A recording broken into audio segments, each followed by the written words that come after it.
La peor crisis inmobiliaria de todos los tiempos ya está aquí. Los remates inmobiliarios se han aumentado. Las tasas de interés son impagables. Estas son algunas de las noticias que se ven en televisión y en redes todos los días, y todo lo que quieren es llamar tu atención, lo cual me parece un servicio muy pobre a la comunidad, a la sociedad. Tan solo con el objetivo de intentar llamar tu atención y que veas sus contenidos, son capaces de decirte que el mundo está a punto de colapsar, que la crisis inmobiliaria en China ha empezado y como bola de nieve va a llegar hasta tu ciudad. ¿En realidad crees eso? ¿En realidad quieres creer eso? Ese es el tipo de información que quieres ver. Utilizan algunas estadísticas para fundamentar lo que están diciendo, pero esas estadísticas incompletas donde solo te hacen creer lo que ellos quieren ver. Yo te voy a mostrar, como siempre, los dos lados de la moneda y la decisión va a ser tuya. Las noticias que estamos hablando dicen que recientemente en Estados Unidos los remates inmobiliarios han aumentado 34%. Lo que no te dicen, por ejemplo, es que de septiembre a septiembre de 2023, este aumento ha sido de un 18%. Ya no hablemos de los nuevos casos de remates que han sido solamente el 3%, trimestre a trimestre, en octubre del 2023. Al final del día, ¿qué significa esta incertidumbre del mercado inmobiliario? Con esta información también te dicen que por los altos intereses y por la crisis inmobiliaria puedes perder tu casa. ¿Qué tienen que ver los intereses contigo si tu casa la compraste hace 1 año, 2 años, 3 años, 5 años? Como los precios están subiendo, dicen, como los precios están subiendo tanto, las deudas se volverán impagables. Pero tu casa es a plazo fijo. Es probable que no puedas pagar otras deudas de tu tarjeta de crédito, por ejemplo, que la tasa es variable. Por eso es muy importante que tengamos siempre una disciplina financiera y no abusemos de las tarjetas de crédito. Las tarjetas de crédito no son una extensión de tu ingreso. Las tarjetas de crédito las debes tratar como si fuera tu dinero, tu efectivo, porque al final del día vas a tener que sacar de tu bolsa para pagar esas deudas. Y la mayoría de las personas en Estados Unidos, además de que recibieron un subsidio durante el COVID, hubo en ese momento, durante varios meses, renuncias masivas. Es decir, había más oferta de empleo que demanda. Este aumento en los remates inmobiliarios en Estados Unidos se le achaca a el reinicio de los pagos de las deudas hipotecarias, estudiantiles,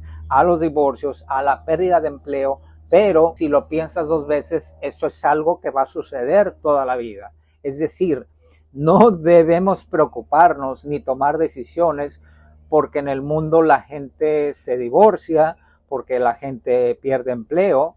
Eso es la vida. Debemos agarrar el toro por los cuernos. También dicen que si las cosas suben de precio o que si las tasas de interés están muy altas, puedes llegar a perder tu casa. Esto no tiene nada que ver contigo. Además, el día de hoy en Estados Unidos, las regulaciones después del 2008, a partir de la ley Dodd-Frank, ya no permiten que tú entres en una hipoteca si no la puedes pagar.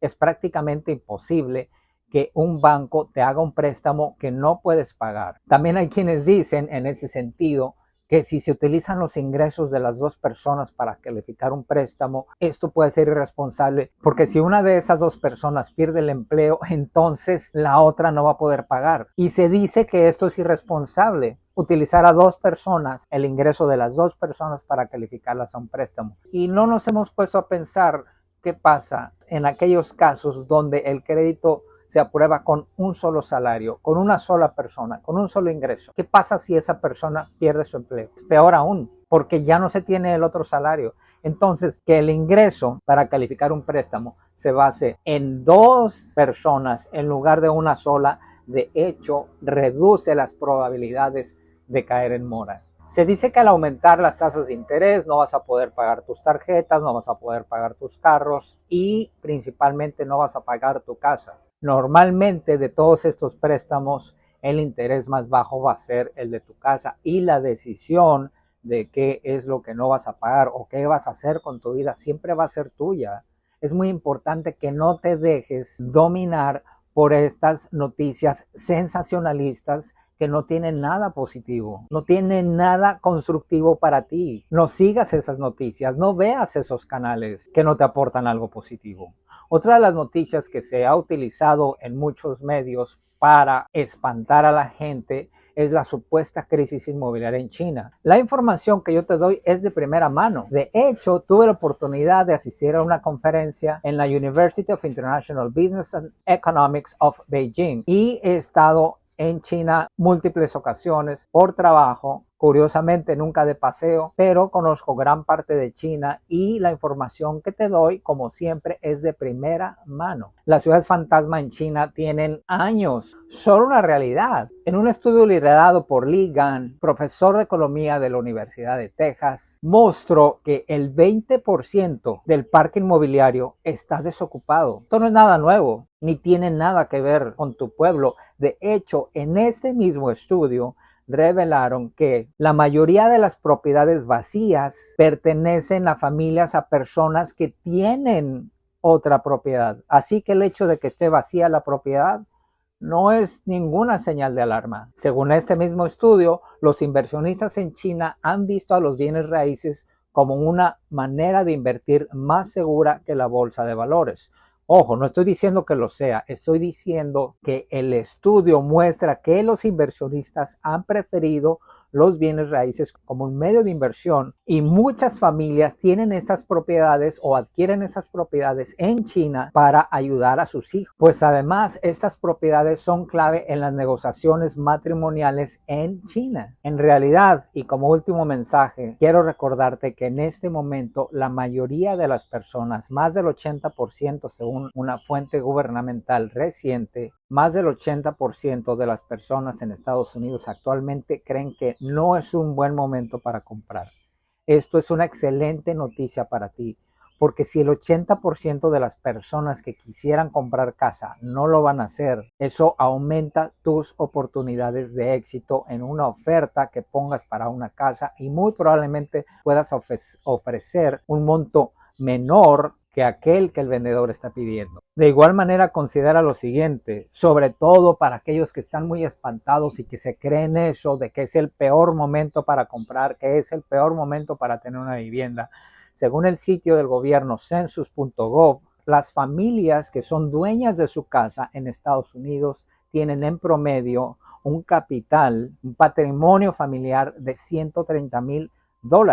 Esto es el valor de su casa menos el adeudo. Ellos que se atrevieron a comprar tienen en promedio en Estados Unidos $130,000 de patrimonio. Según esta misma fuente, aquellos que rentan, aquellos que no han querido comprar porque no es buen momento, cuentan con un capital en promedio de $1,625.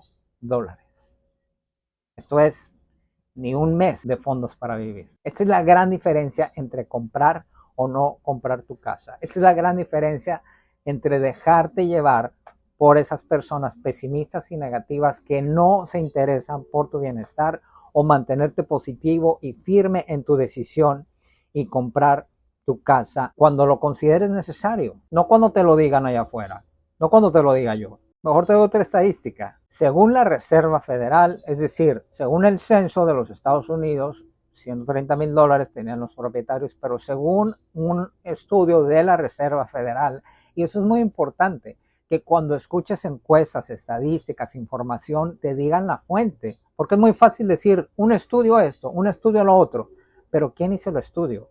¿Cuándo? ¿Con qué fundamento estadístico y matemático determinaron que los resultados eran esos? Si una persona o una fuente no te dice de dónde surgió ese estudio con nombre y apellido, debes cuestionar seriamente la validez de la información. Entonces, según la Fed, los dueños de hogar en Estados Unidos tienen un patrimonio promedio de $255,000 y quienes rentan $6,300. Así que si quieres seguir rentando o si quieres comprar tu casa, aquí te dejo las estadísticas y tú decides de qué lado quieres estar. Recuerda, si quieres comprar una casa a crédito o de contado en Estados Unidos, puedes contactarme para una asesoría gratis. Yo soy experto financiero con licencia federal para realizar préstamos y las consultas son gratuitas. Propietario, $130,000 o $255,000, dependiendo de qué fuente utilices, o arrendatario, $1,625. ¿Qué patrimonio quieres para tus hijos? ¿Qué patrimonio quieres para tu vejez? La decisión es tuya.